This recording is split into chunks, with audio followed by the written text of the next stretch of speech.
Labas rytas visiems, kas jungiatės, kas jau prisijungėte.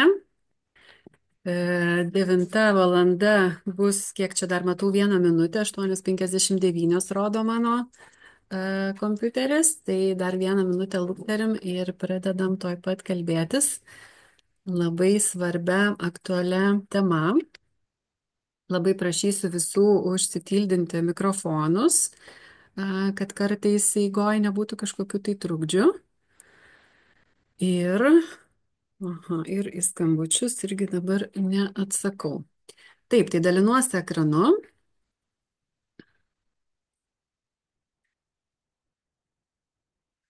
Daromas vaizdo įrašas yra.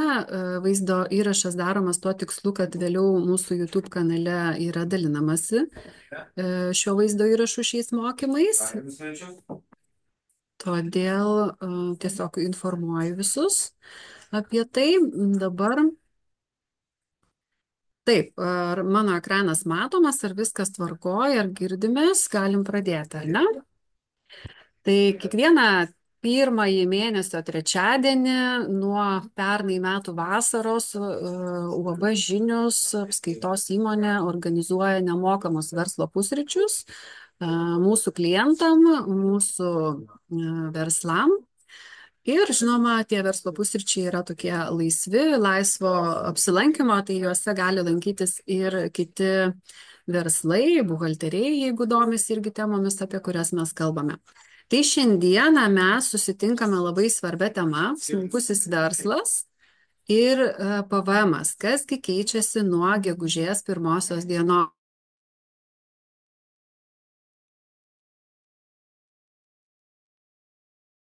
Taip, interesantų užsuko, tai aš paprašiau, kad išeitų.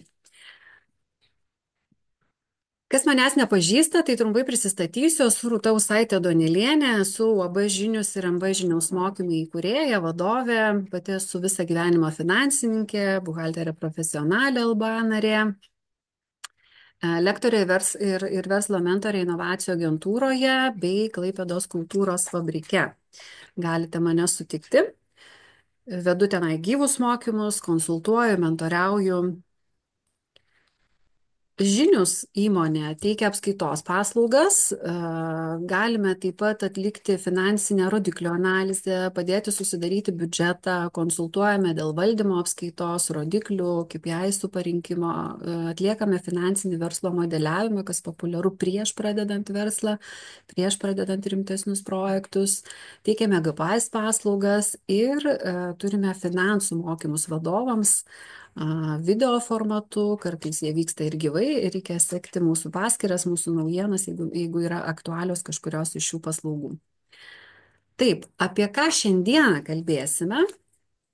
Tai kaip nuo gegužės 1 dienos keisis PVM ribos skaičiavimas, kas atsiranda SVS PVM schema, SVS PVM mokėtojas, kuriuos mokesčių mokėtojus, kuriuos verslus tai palies.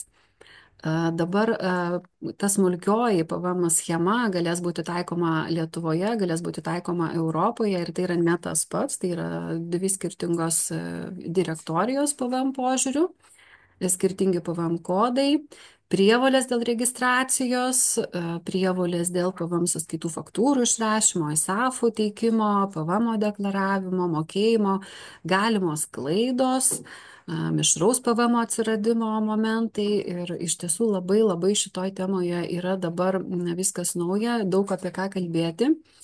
Šie verslo pusryčiai vyksta valandą, tai nėra ilgas laiko tarpas, bet jo tikslas galbūt šiandieninio to mūsų susitikimo supažindinti jūs, nenueinant per daug į gylį ir tikrai aš kaip ir jūs, nežinau, kad ir kolegų buhalterių čia yra prisijungę, dabar šitoj temoje renku, gaudau visą įmanomą informaciją iš įvairiausių šaltinių, skaitau, analizuoju, skambinu į VMI ir tikrai dar yra tų pilkų vietų, dar nėra visų išaiškinimų, nėra visų atsakymų, visus klausimus.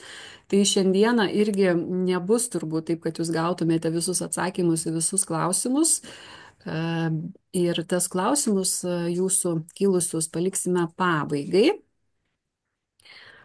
Taip, Ir tarp kitko, vat irgi kas yra labai svarbu, kad šitos PVM prievolės jos palies ir pelno nesiekiančias organizacijas, tai yra ir viešasias įstaigas, ir asociacijas, ir joms lygiai taip pat reikia būti budrioms ir atlikti reikiamus veiksmus jau dabar, jeigu jaučia, kad yra tos prievolės, yra tie objektai, tai va toj netrukus ir pasižiūrėsime.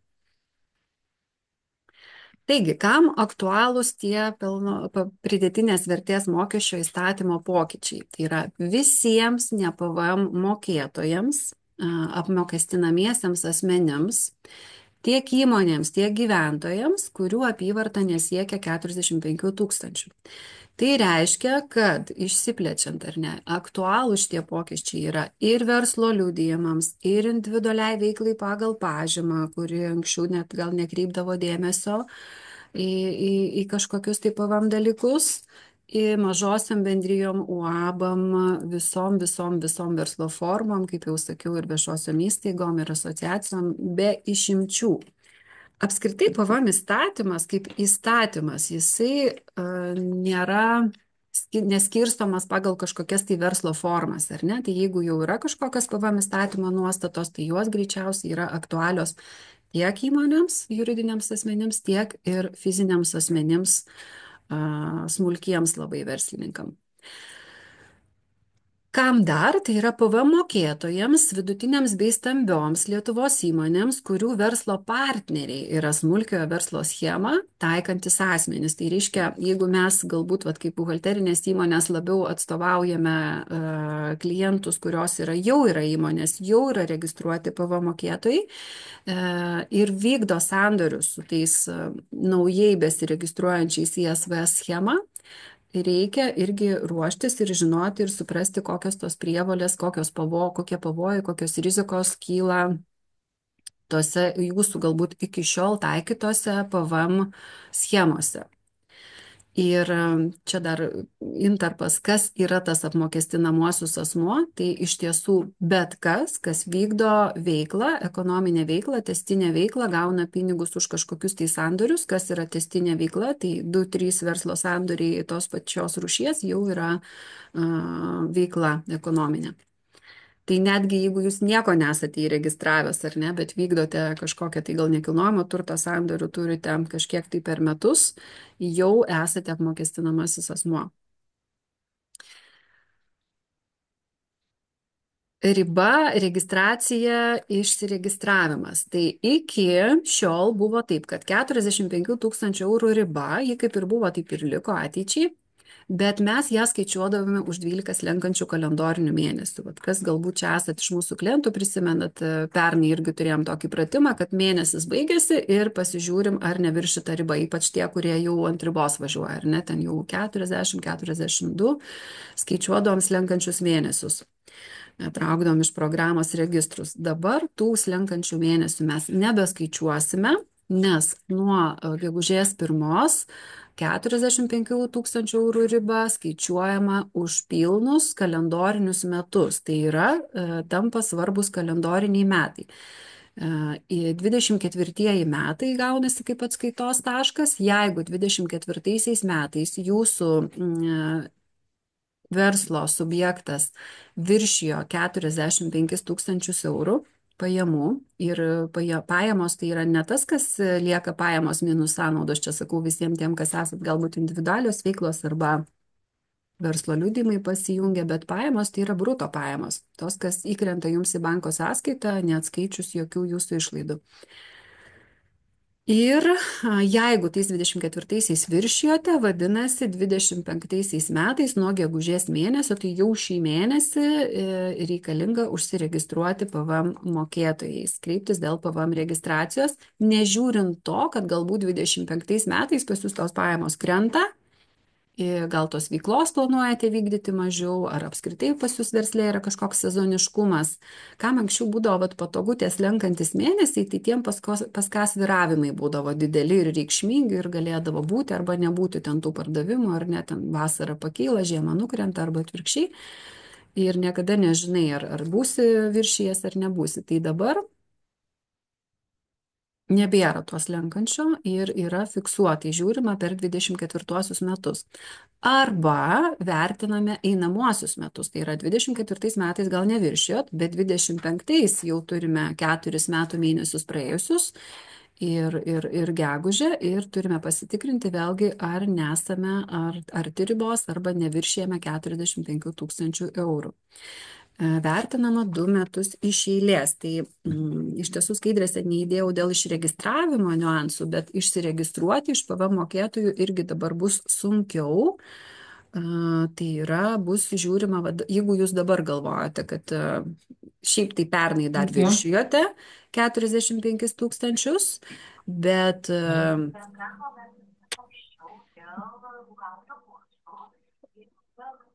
bet aš labai paprašysiu užsitylinti mikrofonus, nežinau pas ką garsų yra, bet yra pas kažką. Šiuo metu neįsiu jokius mokymus. Taip, radau jau užtildžiau. Pamečiau mintį. Tai išsiregistruoti iš PVM mokėtojų nuo šiol bus sudėtingiau. Bet dabar irgi, tarkim, atėjo vakar viena verslininkė, nori stabdyti veiklą nes veikla labai mažėja, jau šiais metais ypatingai mažėja iš esmės. Ir aišku, veiklos stabdymo iš PVM mokėtojų jūs išregistruos, bet čia veiklos stabdymo arba likvidavimo atveju. Bet jeigu šiaip dėl pačios apyvartos kritimo, tai dabar galėtų išregistruoti, sakykime, jeigu turėjo 24 viršijimą, tai tik 26 metais. Tai va taip įdomiai yra padaryta.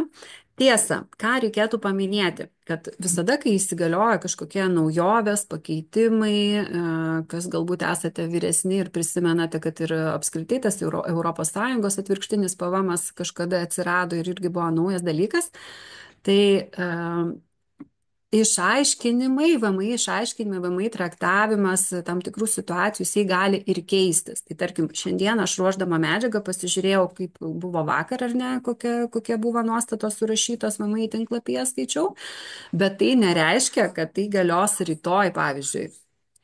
Ir tai reiškia, kad jūs kiekvieną kartą, kai jums kyla klausimas, jūs turite aiškintis ir ieškoti informacijos, ar nepasikeitė. Tol, kol nusistovės kažkokia tai praktika, tol, kol bus, sakykime, jau bus ilgą laiką vienodai traktuojama. Taip, tai jeigu matote, kad viršijote, privalomai skubam registruotis. Išsiregistruoti, jau minėjau, tik tai jeigu 2 metus iš eilės riba neviršijama. Taip pat, kas labai svarbu, jei dėl išregistravimo ar nebuvo vykdyti paslaugų įsigijimai iš užsienio ir taip pat paslaugų tiekimo sandoriai į ES, nes tai yra viena iš priežasčių, dėl ko dabar tapo privaloma ta registracija. Ir dar trečias kriterijus yra, norint išsiregistruoti, pasitikrinti, ar nebuvo viršyta prekių įsigijimai iš ES, tai yra ta 14 tūkstančių eurų riba, dėl kurių irgi kilo prievolė įsiregistruoti PVM mokėtojui. Kaip buvo prievolės, kokios buvo, ar ne? Tai iki 24 gruodžio 31 dienos turėjome tokią formą FR 0608, kuri vadinasi neįsiregistravusio PVM mokėtojo, PVM apskaičiavimui, deklaravimui ir susimokėjimui buvo naudojama.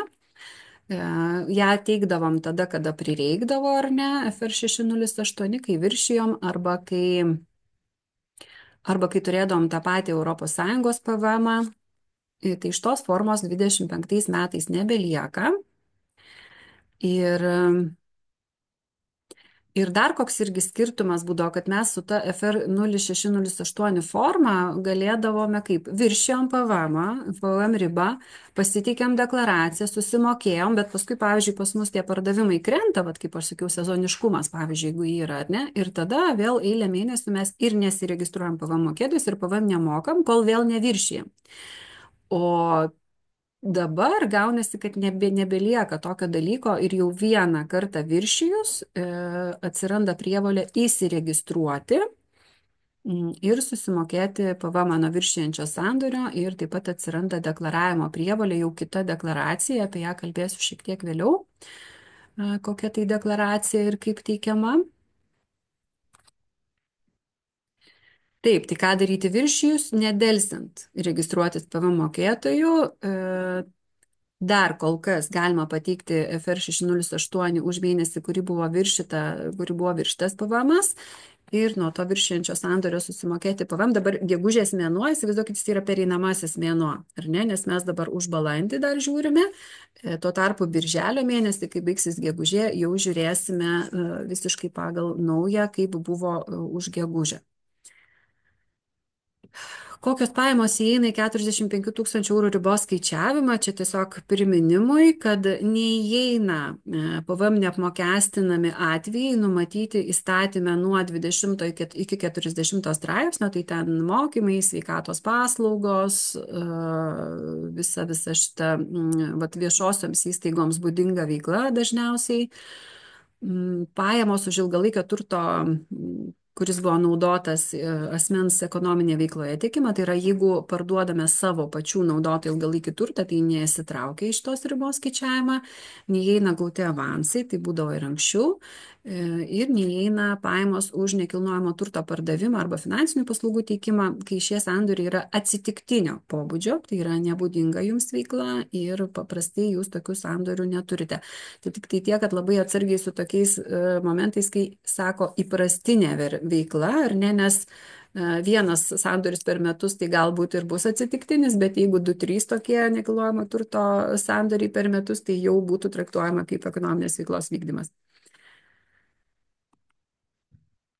PVM registracijos prievolės, kada atsiranda, tai kada įsigyjame, be to, kad 45 tūkstančius viršijus, ar ne, tai be to, kad įsigyjame prekių iš ES už 14 tūkstančių eurų per kalendorinius metus. Ir čia vat irgi pavyzdį tokį girdėjau, kai sako santechnikas, vykdantis veiklą pagal verslo liudijimą, važiuoja ir iš Lenkijos užsiperka prekių savo veiklai, nes taip taupo, taip yra pigiau. Tai vėlgi, jeigu viršys 14 tūkstančių, prievolė registruotis PVM mokėtoju. Kontroliuojamų įmonių bendra riba. Čia irgi gali būti atvejai, kada fizinis asmuo turi keletą verslų, keletą įmonių. Tai priminimas tik tai, kad kaip buvo ir anksčiau dėl PVM, taip yra ir dabar, visų kontroliuojamų asmenų apyvarta skaičiuojasi bendrai, ar ne? Tada tie 45 tūkstančiai skaičiuojasi visų bendrai. Lygiai tas pats įsigijimas prekių iš ES vertė 14 tūkstančių irgi skaičiuojasi bendrai. Tai reikia turėti omeny. Ir čia dabar apie ką mes kalbame, tai yra tokie, taip pavadinti, standartinio PVM mokėtojo atvejai. Iš tikrųjų, savokos standartinis arba nestandartinis PVM mokėtojas PVM įstatymo pakeitimuose nėra, jūs nesutiksite šios savokos. Ši savoka tokia labiau iš šaltinių, kitų šaltinių, vakar irgi mokesčių suflerio klausiau medžiagą, tai jie naudoja tas standartinis, nestandartinis PVM mokėtojas, tai taip parašyta niekur nebus.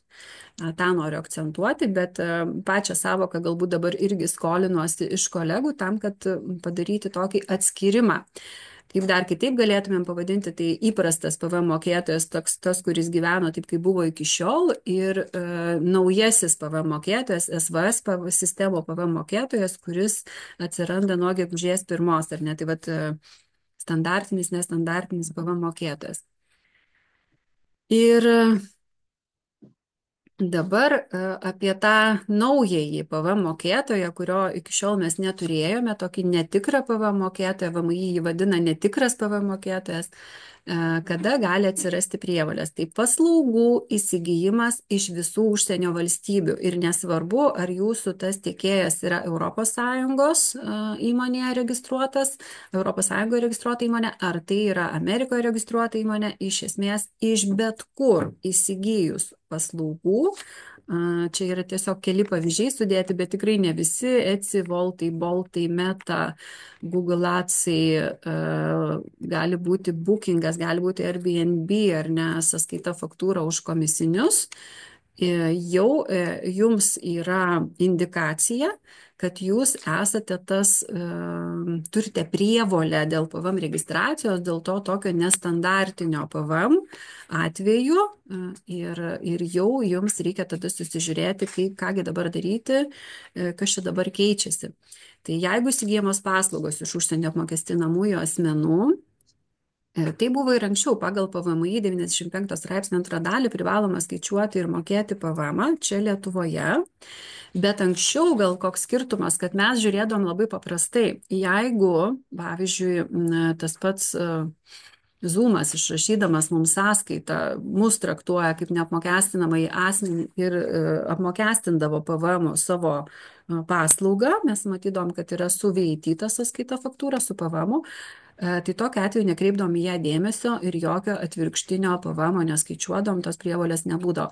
Tai dabar netgi tokiu atveju, jeigu jūs gaunate sąskaitą faktūrą iš užsienio tiekėjo ir joje yra nurodytas PVM, jūs vis tiek turite, reiškia, registruotis tuo netikru PVM mokėtoju dėl ES PVM apskaičiavimo Lietuvoje, skaičiuoti, deklaruoti ir sumokėti tokį PVM Lietuvoje ir be abejo, kas nutinka su tuo netikru PVM mokėtoju, kuris registruojasi tik dėl įsigijimų, kad jisai neturi teisės tokį PVM atsiskaityti, susigrąžinti iš biudžeto, ką turi tie standartiniai įprasti PVM mokėtojai.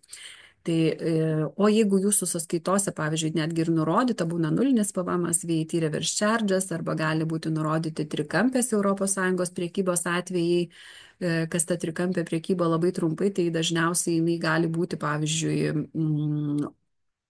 dropshippingo atveju, ar ne, kada jūs vykdote elektroninę priekybą ir tiesiog jūsų prekių gamintojas galbūt yra Lenkijoje, prekių pirkėjas yra Belgijoje ir prekės tiesiai iš Lenkijos nukeliauja į Belgiją, o jūs tik tai suadministruojate visą procesą ir dokumentai per jūsų vaikšto. Tai čia vat galėtų būti panašu į trikampės priekybos atvejį. Vadinasi, visais šitais atvejais jūs turite reikalą būti registruotais tais Lietuvoje nestandartiniais PVM mokėtojais.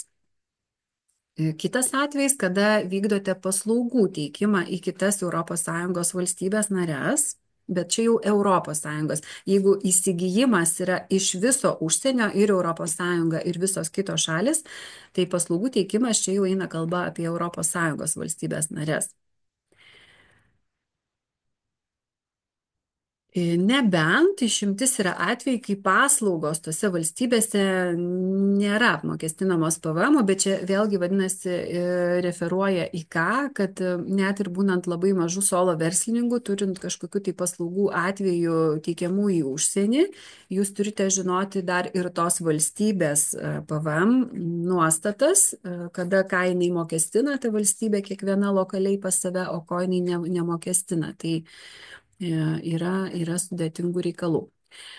Smulkiojo verslo schema, SVS. Tai iš esmės, kas tai yra? Tai PVM mokėtojo statusas be prievolės skaičiuoti pardavimo PVM. Tai tikrai toks unikalus ir įdomus atvejis ir reikia šitoje vietoje, klausant medžiagą, truputėlį reikia išsitrinti tą, ką žinojom prieš tai ir kas buvo mums įprasta su PVM, kad PVM mokėtojas moka PVM, tai čia PVM mokėtojas, kuris nemoka PVM nuo pardavimų savo.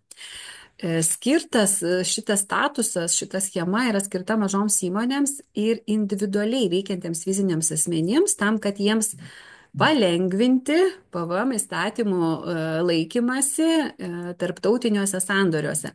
Ir čia ne tik, kad PVM įstatymo laikymasi, bet apskritai šitas mūsų PVM įstatymo pokytis yra susijęs su ES PVM direktyvų įgyvendinimu. Kitaip sakant, ne mūsų čia seimūnai patys sugalvojo, jie tiesiog pagaliau įvykdė reikalavimus, įvykdė sąlygas, kaip ir visos kitos ES šalis, tam, kad PVM požiūriu visos ES dalyviai turėtų panašias arba apylygės sąlygas, ar ne, ir reikalavimus, kad mažėtų skirtumai tarp šalių ir tarp apmokestinimo PVM.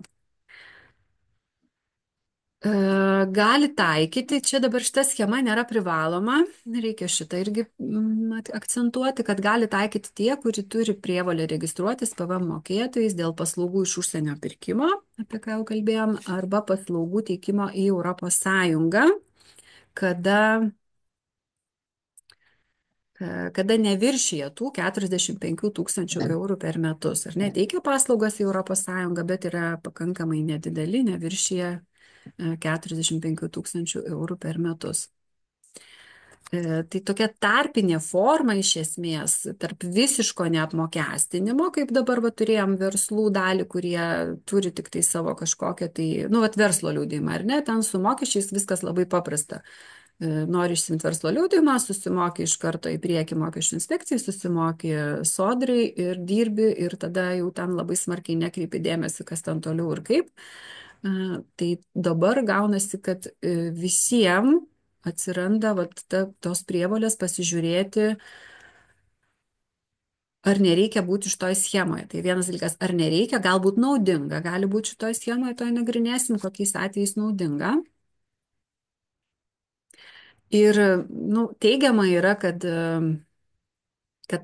ryškėsi nėra pilno PVM administravimo krūvio, bet iš tiesų tai ir tiems verslams, kurie iki šiol neturėjo jokių reikalų su PVM ir galėjo to neturėti, jiems tikrai atsiranda papildomas tas PVM administravimo krūvis ir netgi dabar vat, su kolegiam prieš šitą susitikimą diskutavom, kad ir apskaitos paslaugų tiekėjam atsiranda papildomas tas administravimas, galbūt jau esamų verslų, kurie yra jūsų klientai, bet ir tikėtinas vis tiek srautas, kai jau susivokimas įvyks rinkoje, ar ne, kad ta prievolė dabar labai labai nusileidžia iki smulkių verslų. Irgi bus paklausa tokiai vat, paslaugai, kaip mokestiniai paslaugai, kas nebus lengva su tais mažais verslininkais įgyvendinti, visiems bus iššūkių. Schema iš esmės leidžia smulkiem verslininkam neskaičiuoti PVM nuo prekių ir paslaugų Lietuvoje, arba kažkurioje ES valstybėje. Apyvartos riba Lietuvoje 45 tūkstančiai eurų per metus. Schema taikoma savanoriškai. Iš esmės, jeigu paslaugas perkate iš ES valstybių, iš karto įsijungia prievolė registruotis PVM. Čia dar turiu pasakyti ir iš ES valstybių, ir iš užsienio. Taip, tai dabar tas laisvas pasirinkimas, laisvas, bet ne visai laisvas. Tai reiškia, dabar nusistatote indikaciją, ar yra indikacija apskritai registruotis PVM ir matote, kad yra prievolėms registruotis PVM. Tai laisvas pasirinkimas yra tik tai tame, kad arba tapti Lietuvoje įprastų PVM mokėtojų, tai yra tiesiog registruojatės tada savanoriškai PVM mokėtojų, nurodote VMI, kad jūs registruojatės, nu, tokį vat pasirinkimą pasirenkat, ar ne? Dabar netgi PVM registracijos forma yra šiek tiek pakeista nuo šitų pakeitimų įsigaliojimo. Ir jeigu jūs renkatės paprastų PVM mokėtojų būti, tai reiškia, kad nuo šiol kiekvieną savo parduodamą prekę ir paslaugą jūs apmokestinsite 21 procentų PVM, kas gali sukelti labai didžiulę mokestinę naštą, labai didžiulį mokestinį šoką smulkiajam verslui, kuris to niekada nedarė, nevertino savo kainodarą ir kainose, kad čia dabar gali atsirasti tas PVMas. Ir jeigu tai jūsų klientai yra fiziniai asmenys, ar ne jūs fizinis asmuo, dirbate su fiziniais asmenimis, tai be abejo, kad ir jūsų klientam tai yra labai svarbu, kad jūsų tos prekės paslaugos nepabrangtų. Jeigu jos nepabrangs, tai vadinasi, jūs iš savo pelno atiduosite tą 21 procentą PVM. Tai toks visiškai buitinis pavyzdys galėtų būti kirpėja, dabar čia visi naudoja, ar ne, kirpėjos naudojasi Treatwell ir panašių programėlių paslaugomis savo veiklai, ten registracijom ir priminimams siūsti ir taip toliau, taip toliau. Tų programėlių tiekėjai yra užsienio įmonės, tai atsiranda prievolė registruotis PVM mokėtojų dėl įsigijimų iš ES ir jeigu pasirinktų tapti tiesiog įprastų PVM mokėtojų, reiškia prievolė yra viskas 100%. Jeigu pasirenka tapti įprastų PVM mokėtojų, tai kiekvieną kirpimą apmokestina 21 procentų PVM. Dabar, jeigu pasirenka dalyvauti SVS schemoje, tai tokiu atveju savo sandorių vykdomų, savo paslaugų ir toliau neapmokestina PVM Lietuvoje, skaičiuoja tą 45 tūkstančių eurų ribą. Aišku, tą 45 tūkstančių eurų ribą ir anksčiau turėjo skaičiuoti. Jeigu galvoja apie SVS schemą kaip ES veikiančią, tai ES bendrai šalyse yra 100 tūkstančių eurų riba, 45 tūkstančiai lietuviški įskaičiuojami į šitą 100 tūkstančių eurų ribą. Ir taip pat, jeigu turi sandorių su ES, aišku, čia kirpėja tai neturi galbūt sandorių su ES, bet svarbu neviršyti kiekvienos ES šalies nacionalinės PVM ribos. Tai reiškia, jeigu jūs turite sandorių ne tik su Lietuva, bet ir su kitom ES šalim, jūs turite pasižiūrėti, kokios yra PVM registracijos ribos kiekvienoj toj šaly, kurioje jūs irgi siunčiat prekes arba teikiat paslaugas. Lietuvoje, reiškia, suteikiamas PVM kodas, paprastas kaip ir iki šiol, niekuo nesiskiriantis nuo kitų PVM mokėtojų, LT prasidedantis ir taip toliau. Jeigu jūs registruojatės SVS schemoje lietuviškoje, tai lygiai taip pat PVM kodas jūsų prasidės raide LT ir neturės jokio išskirtinio ženklo. Bent jau šiai dienai taip yra, kad PVM kodai nesiskirs tų įmonių, kurios yra SVS dalyvės ir kurios nėra SVS dalyvės. Ir čia vat yra vienas iš pavojų verslo partneriam, kurie dirba su jumis, nes jeigu jūs matysite tokį nurodytą PVM kodą, tai jūs iš pačio PVM kodo negebėsite identifikuoti, vien tik pasižiūrėję į dokumentą, ar yra dalyvis SVS schemoje, ar nėra. Kada tai bus svarbu, tai to netrukus kalbėsime.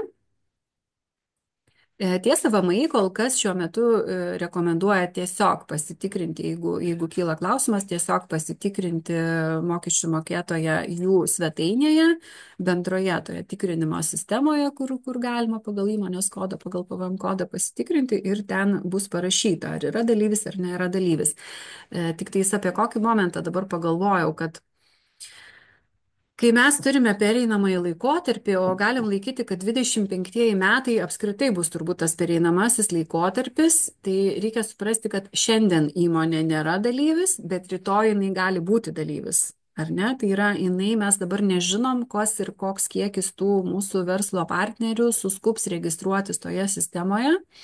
Ir kiek plačiai čia mums juos dabar reikėtų pradėti tikrinti ir aišku, iš pačių SVS dalyvių, kurie taps naujais dalyviais, tai toks turėtų būti lūkestis kitų verslų, verslo partnerių, kad informuotų, kad parašytų raštus, kad atkreipkite dėmesį, kad mes įsiregistravome dalyvių, kas keičiasi. Tai vat, jeigu to nedarys, tai paskui gali nutikti įvairiausių kuriozų tarpusavio sandorius apmokestinant. Apie ES SVS, tai ES SVS PVM mokėtojo kodas turės tokias X dvi raidės kodo pabaigoje ir taip jisai jau bus skirtingas. Tai vadinasi, jeigu ES SVS dalyvį mes identifikuosime iš to X kodo, tai savo lokalaus lietuviškoje sistemoje SVS dalyvio mes negebėsime identifikuoti vien tik iš jo PVM mokėtojo kodo. Kas ir kaip dabar gali registruotis Lietuvoje, lietuviškoje SVS schemoje? Tai visų pirma, tas juridinis arba fizinis asmuo veiklą turi būti užregistravęs Lietuvoje. Tai reiškia, kad jokie užsieniečiai, kurie užsienio įmonės yra, negali registruotis Lietuvoje, lietuviškoje SVS schemoje, jeigu turėtų tokį interesą ar tokių minčių. Kaip tą padaryti? Tai pasijungus per mano VMI yra pateikiamas prašymas registruotis PVM mokėtojų ir beje yra pasikeitusios jau to prašymo tipai, atsirado du. Tai yra įsiregistravimas PVM mokėtojų ir nacionalinės smulkaus verslo schemos dalyviu tapimas pasirenkamas ir toliau užsipildome formą, ko ten ta forma klausia. Dabar mačiau labai daug buvo čia visiškai balandžio vat mėnesį daug tų diskusijų, kad ta registracija labai komplikuota, ten daug visko prašo, tai supraskite, kad visiems ir administratoriui, ir jums tai yra pereinamasis laikotarpis, yra daromi pokyčiai, yra taisomas visi pertekliniai dalykai ir kuo toliau, tuo šitas prašymo pateikimas tikrai išpaprastės ir nereikia pergyventi dėl to, kad čia kažkokių registrų jūsų pradės prašyti. Ne. Šiuo atveju lietuviškoje sistemoje, lietuviškoje toj SV schemoje į registraciją vykdoma nuo 3 darbo dienų, tai reiškia galima įsiregistruoti labai greitai, nebent VMI administratorius registracijos momentu ten kažkokiu tai norės gilesnių patikrinimų, kartais tai būna, bet ir verslams tai būna, ar ne, kad, nes supraskit, kad iš esmės šita registracija, nu, tai kaip savanoriško tipo registracija gaunasi, bet nurodau, kad dėl to, kad vat, noriu tapti SVS dalyvių Lietuvoje. Dabar, jeigu vykdote priekybą arba paslaugų teikimą su ES, gali būti, kad jums yra naudinga irgi užsiregistruoti toje ES SV schemoje. Kaip tai yra daroma, tai pirmas reikalavimas, kas, ne, tai vėlgi jūsų juridinis arba fizinis asmuo turi būti įsteigtas Lietuvoje. Tada per lietuvišką mano VMI sistemą jūs susirandate tokią naujai nesenai atsiradusią direktoriją, tai yra smulkiojo verslo PVM schemos kitoje valstybėje narės sistema. Čia kažkas panašaus kaip OSEI ir tos kitos VMI sistemos, pasakau buhalteriam. Šitame portale susirandate prašymą, pildote prašymą. Ten prašymas iš tiesų tai jau turi daug punktų, irgi nedėjau čia dabar, kaip jisai atrodo, bet reikia nurodyti valstybės, pavyzdžiui, kuriuose jūs planuojate taikyti tą SVS schemą. Tai galbūt jūs jau dabar turite ten sandorius ir jūs tiesiog ir nurodysite tas šalis. Galite nurodyti ir tas, kuriuose neturite jokių sandorių, bet tik planuojate sandorius. Ir čia šiuo atveju registracija iš tikrųjų vyksta ilgai ir vat, į tai labai svarbu atkreipti dėmesį, kad jau dabar, šiandien yra gegužės 7 diena, nuo gegužės 1 įsigaliojo šitie reikalavimai dėl registracijos, ar ne? Ir pats įregistravimas vykdomas 35 darbo dienas, tai yra beveik 2 mėnesiai. Kodėl? Todėl, kad mūsų lietuviška VMI, reiškia, užsiklausia duomenų tose užsienio valstybėse, kuriuose jūs nurodysite, kad jums reikia registracijos SSV schemoje. Ir tik tai gavę duomenis atsakymus iš tenai, patvirtinimus, kad reiškia jūs ten šiaip nesate, galbūt kažkaip tai dėl kažkokių priežasčių, kad atsisakytų ten to šalis jums suteikti kodą. Tik tada jūs užregistruoja ir užtenka, kad bent viena šalis iš tikrųjų duotų sutikimą, kad jo, viskas ok, mes galime registruoti šitą dalyvį ESSV schemoje, jau jūs gaunate tada tą koduką, PVM mokėtojo koduką su X raidėm pabaigoje. Ir tokiu būdu, reiškia, nieko baisaus, jeigu jūs nurodėte galbūt ne tas šalis, galbūt jūs planavote, kad pas jūs bus sandoriai su Lenkija, bet taip gavosi, kad atsirado sandoriai ir Latvija, ir Estija, ir Danija, ir Švedija, ir visur. Jums apskritai svarbu gauti tą X kodą ir paskui jau deklaravimas vyks pagal faktą. Taip, ir vėlgi priminimas, kad tai nėra privaloma, galite jūs to ir nedaryti ir nesiregistruoti tuo SVS-u ir galima taikyti vienoje arba keliose valstybėse narėse, irgi čia jūsų pasirinkimas. Kokio asmens tikrai neregistruos, ar ne, tai negali dubliuotis, jeigu jūs užsimate nuotolinę priekybą importuojamoms iš trečiųjų šalių prekių, esate užsiregistravę IOSOS sistemoje, IOSS sistemoje, tai vat šitos dvi sistemos negali būti ir tas, ar ne, mokesčių mokėtojas negali būti ir tas, ir tas.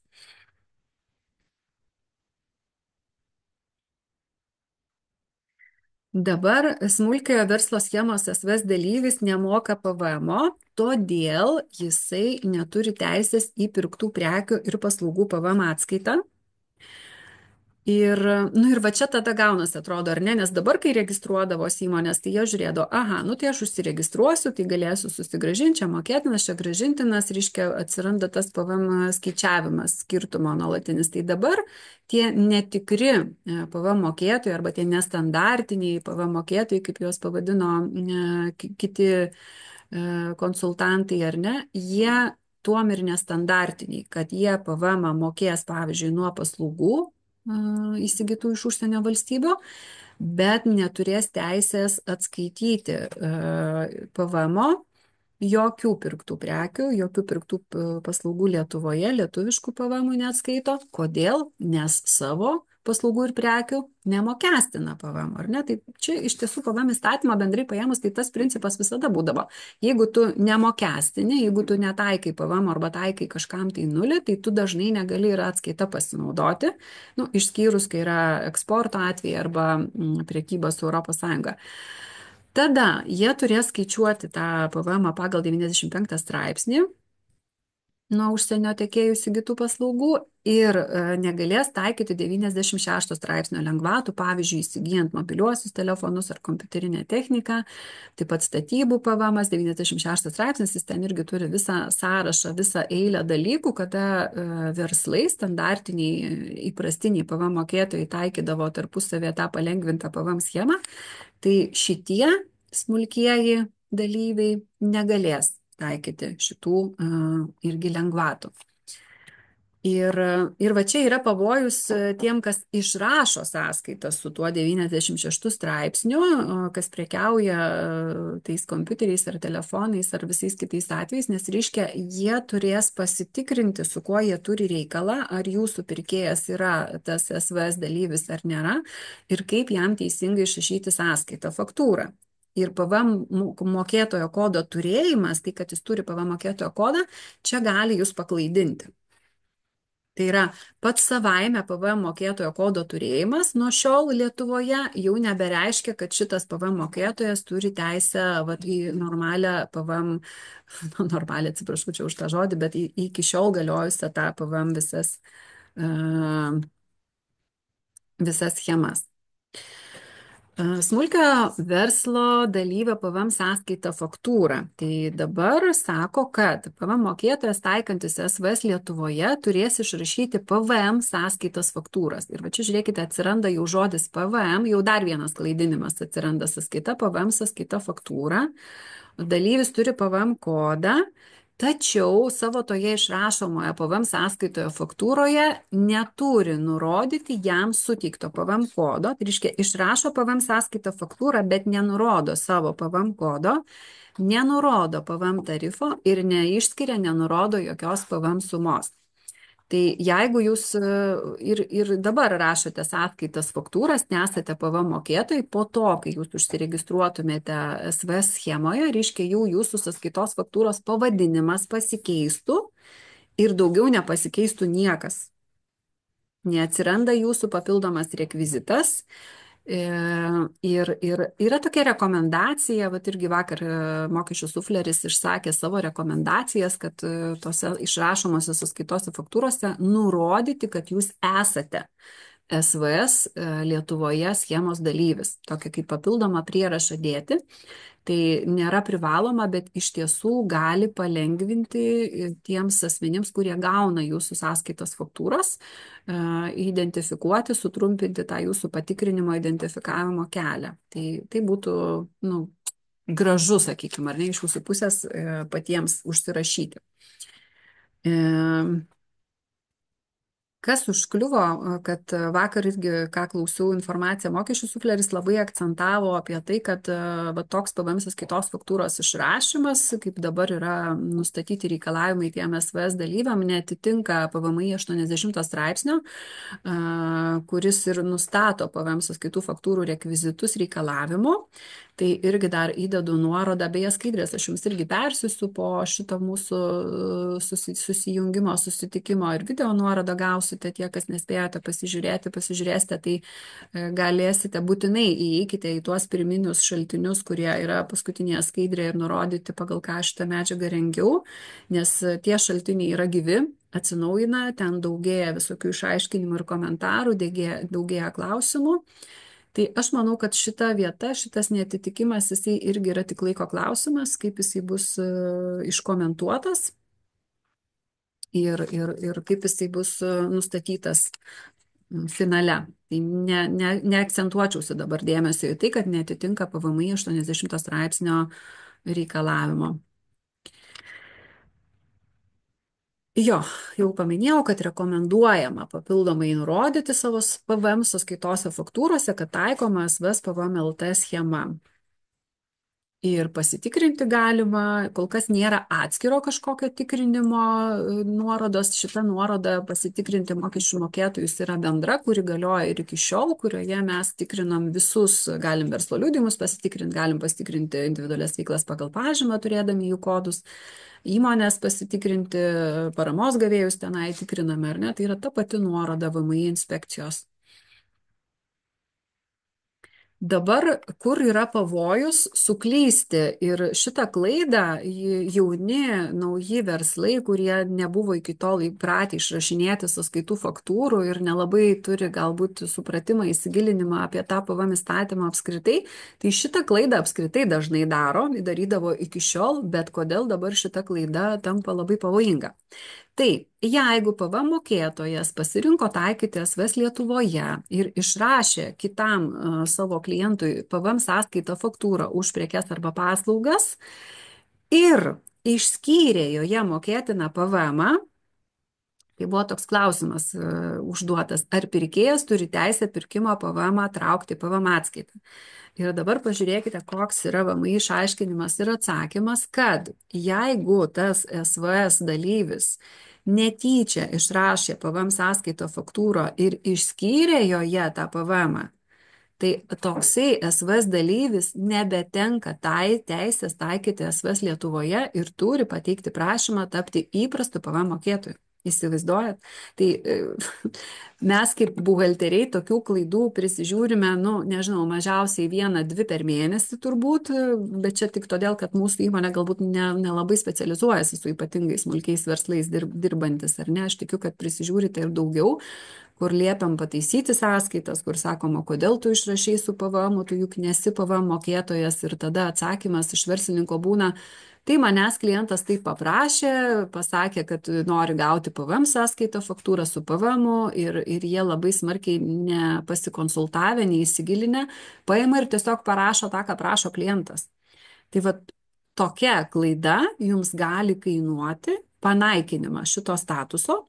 Pirkėjui tai jam gerai, nes pirkėjas jisai šiuo atveju paima ir atsiskaito tą jūsų išskirtą PVM, ar ne, jisai pasinaudoja PVM atskaitą, jam nėra jokio skirtumo, bet jums yra rizika, nes jeigu jūs registravotės dėl to, kad turėti šitą statusą, turėti šitą patogumą, tai dėl šitos klaidos jūs šitą statusą galite prarasti.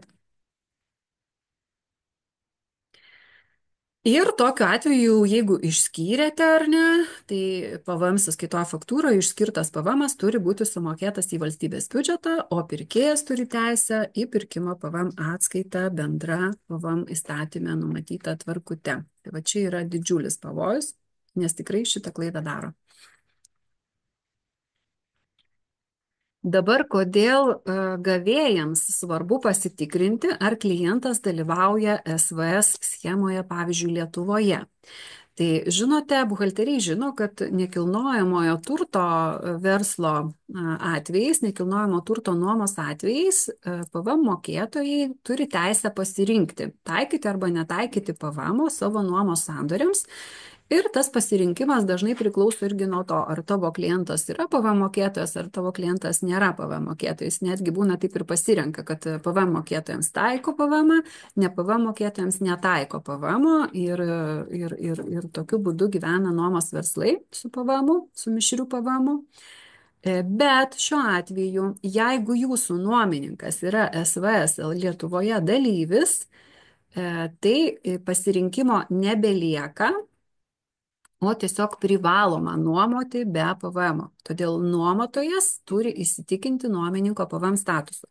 Tai dabar visi tie, kurie turi nuomininkų ir kurie taiko skirtingas PVM apmokestinimus, jūsų pareiga jau dabar nuo šio gegužės mėnesio, vos ne kiekvieną mėnesį turbūt išrašant sąskaitas faktūras, pasitikrinti savo nuomininkų statusus. Nes jeigu jie gali pateikti prašymą registruotis gegužę, gali pateikti prašymą registruotis birželį, gali užsiregistruoti Liepą, ar ne? Tai reiškia, kad kiekvieną mėnesį aš pasitikrinu, ar nepasikeitė mano nuomininkų statusas ir ar man nepasikeitė prievolė kažkaip kitaip taikyti PVM, negu aš dariau iki šiol. Reikia tą turėti omeny.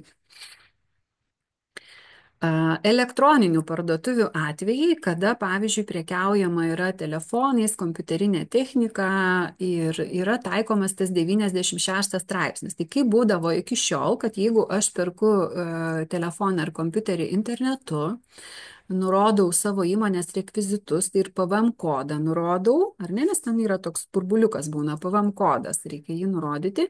Tai elektroninė parduotuvė galėdavo man iš karto pritaikyti 96 straipsnį, tai yra tą atvirkštinį PVM ir iš esmės telefoną, kompiuterį aš pirkdavau be PVM. Tai dabar, jeigu aš esu SVS dalyvis, ar ne, Lietuvoje, tai aš tai turiu tą PVM kodą ir jeigu jūsų e-shopas manęs paklausia nurodyti PVM kodą, aš jį ir nurodysiu. Bet čia jūsų prievolė sužiūrėti, sutikrinti ir teisingai, kam galima pritaikyti, o kam negalima nepritaikyti to 96 straipsnio. Tai tikėtina irgi, kad bus pakeitimų. Techniniai pakeitimai bus reikalingi e-shopuose, kad irgi šitą vietą patikrinti iš karto. Ir nežinau, ar atkreipėte dėmesį, kas perkate prekes, paslaugas internetu, aš pastebėjau, kad atsirado reikalavimas nurodyti šalį. Ar tai mes esam pirkėjas, ar ne, aš perku, lyg ir viskas aišku, kad aš čia Lietuvoje perku, bet ne, atsirado papildomas laukas nurodyti, ar tai aš esu Lietuvos pirkėjas, ar kažkokios kitos šalies. Tai dabar, kodėl taip yra, einam toliau prie ES SVS dalyvių ir žiūrėkime, kokios pas juos yra prievolės. Tai dabar atskirkim tik tokį dalyką, kad galite vienu metu būti ir Lietuvoje SVS sistemoje, ir ES, arba tik ES Lietuvoje būti įprastinių PVM mokėtojų. Dabar iš tikrųjų yra galimos įvairiausios PVM schemos šitų požiūrių. Tai PVM sąskaita faktūra, kada ES valstybėse narėse turite gavę identifikacinį PVM kodą su X pabaigoje, parduodate prekes ir paslaugas kitose valstybėse narėse pirkėjams, tai čia iš tiesų turite susižiūrėti, kokie yra reikalavimai dokumentų suforminimo būtent PVM sąskaitoms faktūroms tose konkrečiose šalyse. Ir pagal tų šalių įstatymus tuos dokumentus ir turite pasiruošti. Tai irgi gali būti iššūkis, nes iš esmės tada kuo daugiau šalių ar ne pas jūs važiuoja tos prekės ar paslaugų įsigijimai vyksta, tuo daugiau jūs turite ką susižiūrėti Europos mastu. Pavyzdžiui, jeigu parduodate Lenkijoje, ar ne, tai tokiu atveju pasižiūrite Lenkijos teisės aktus, kokie yra reikalavimai PVM sąskaitos faktūros išrašymui. Lietuvos mokesčių inspekcija, jie konsultuoja tik tai už lietuviškąją dalį. Dabar deklaravimo prievolės. Tai atsiranda prievolė teikti PVM deklaraciją ir sumokėti PVM už praėjusį mėnesį, jeigu esate lietuviškoje SVS schemoje, FR 101, visiškai nauja deklaracija, jos neturėjome iki šiol, prispažinčiau, neatsidariau, dar nepasižiūrėjau, kaip jie atrodo, teikiama kaip ir visos kitos PVM deklaracijos Lietuvoje iki kito mėnesio 25 dienos, tačiau teikiama tik už tą mėnesį, kada buvo objektas, tai yra, kada buvo įsigijimai paslaugų iš užsienio, tada ir teikiame. Jeigu nebuvo, tada teikti jos nereikia, jeigu tik dėl įsigijimų viskas vyksta. Nėra ISAF prievolės. Čia geroji žinia, nes to buvo išgastis, kad čia dabar visiems reikės teikti ISAFus. Ne, šitiems dalyvaujantiems SVS ISAF teikimo prievolės nėra, bet kaip dabar daryti gavėjams, ar ne, jeigu jūs gaunate sąskaito faktūrą, esate va didelės įmonės, gaunat sąskaito faktūrą ir jose parašytas PVM kodas, pavyzdžiui, arba neparašytas PVM kodas, bet užvardinta, kad tai yra PVM sąskaita faktūra. Ir jums jau iš karto tas žodelytis pavadinime PVM iš karto referuoja, kad jau turbūt reikėtų teikti į SAFą. Tai va čia jau reikės atidžiau pasižiūrėti, nes kol kas, kaip pakonsultavo VMI, nėra raštiškai dar šitos vietos išaiškinta, bet tikėtina, kad bus taip, kadangi šitiem nėra prievolės teikti, tai ir jums neatsiranda prievolė tokių sąskaitų faktūrų traukti į SAFą. Arba jau jeigu jūsų buhalterinės sistemos yra padarytos taip, kad jūs viską traukiate į SAFą, nu tai tada PVM 100. Va taip mane šį rytą pakonsultavo konsultantė, kuri patikrino ir sako, jo, šiuo metu aš nerandu tokio išaiškinimo, bet tikėtina, kad jis yra pakeliui. Jeigu SVS dalyvis lietuviškasis suteiks paslaugų, kurių suteikimo vieta yra kitos ES valstybės narės, tai ir būtent PVM mokėtojam ES pritaikys nulinį tą paslaugų PVM, tai jisai turės užpildyti formą 564, tai verslo įmonėms šita forma jau yra puikiai pažįstama, kas iki šiol neturėjo tokių reikalų, tai yra VS forma, kur mes nurodome konkretų PVM mokėtojo kodą, pavyzdžiui, Latvijų arba Estų arba ten kažkokios kitos šalies, ar ne, ir už kokią sumą paslaugų mes jam suteikiam, prekių ir paslaugų suteikiam. Jeigu tapsite ES SVS dalyviu, tai jums atsiras ketvirtinės PVM prievolės teikti ketvirtinės ataskaitas.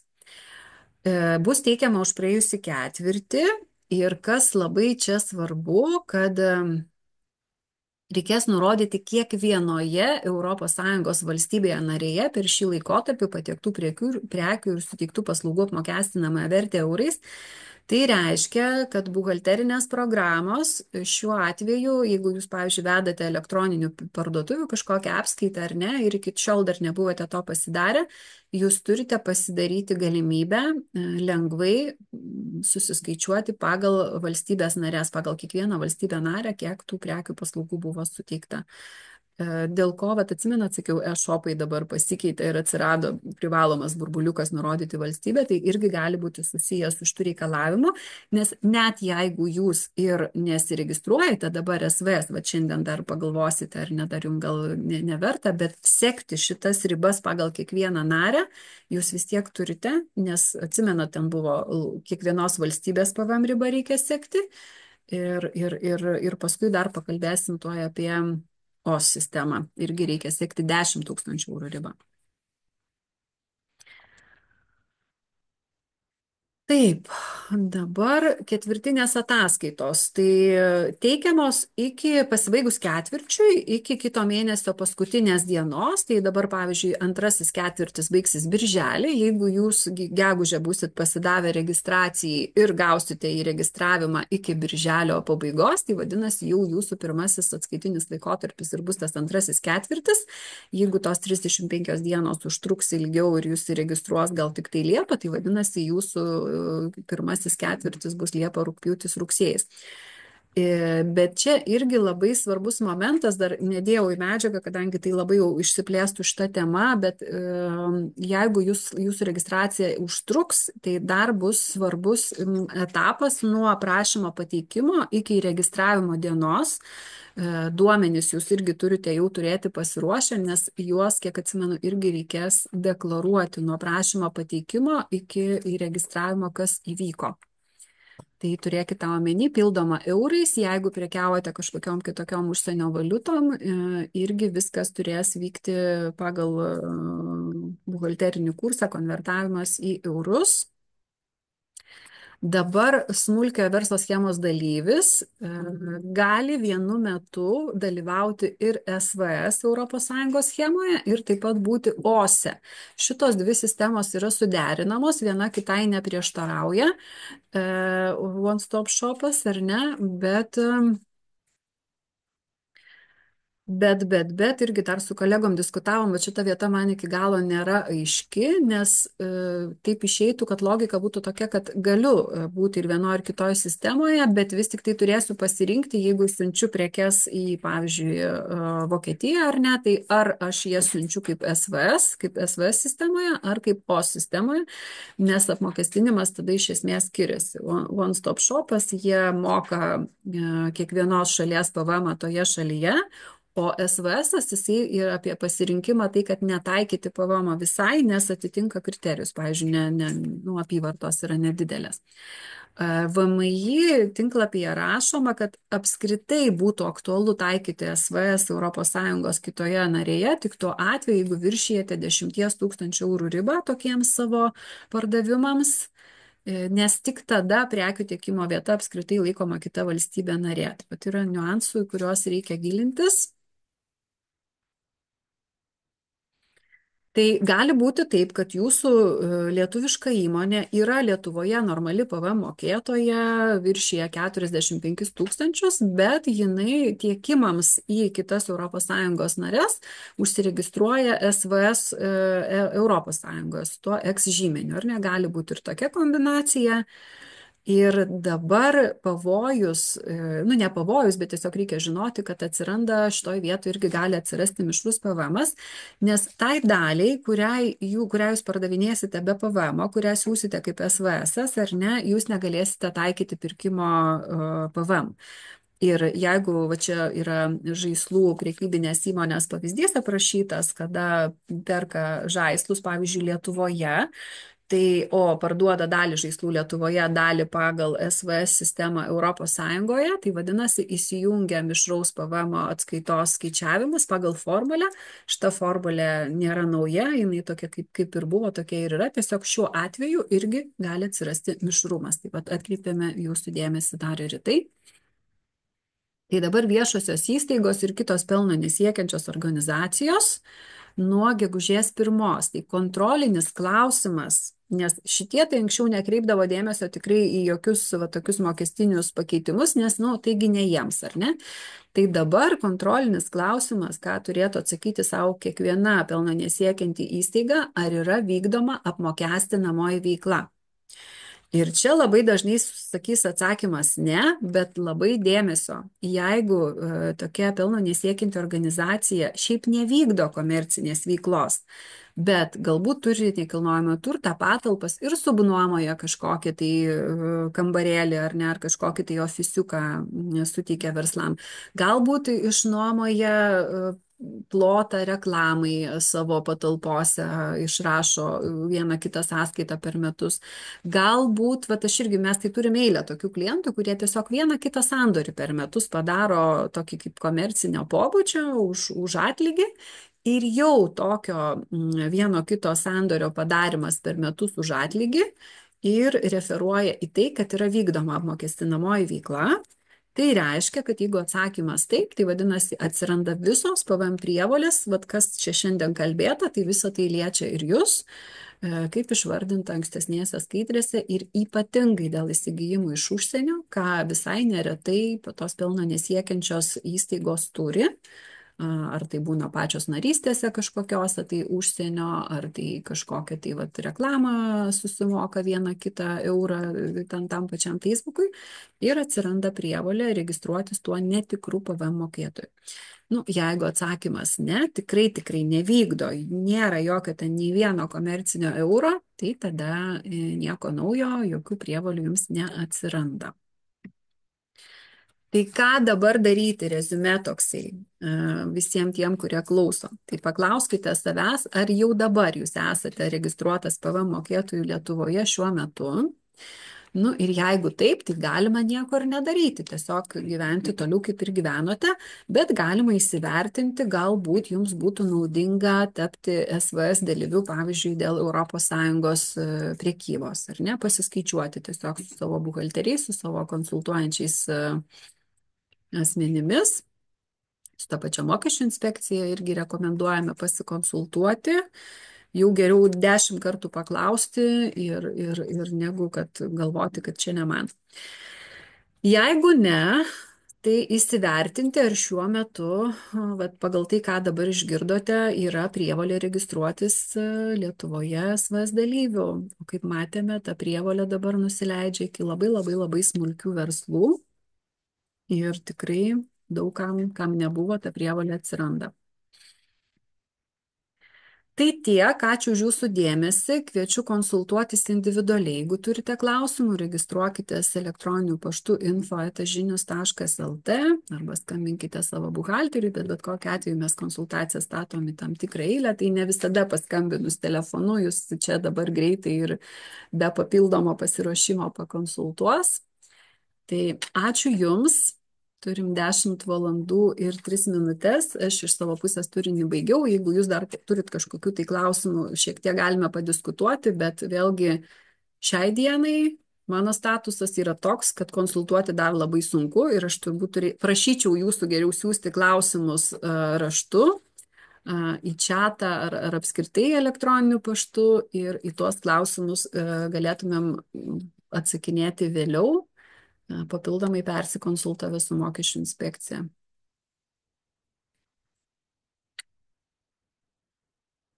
Tai ačiū Jums visiems, kurie dalyvavot. Kažkokių tai klausimų čate nematau.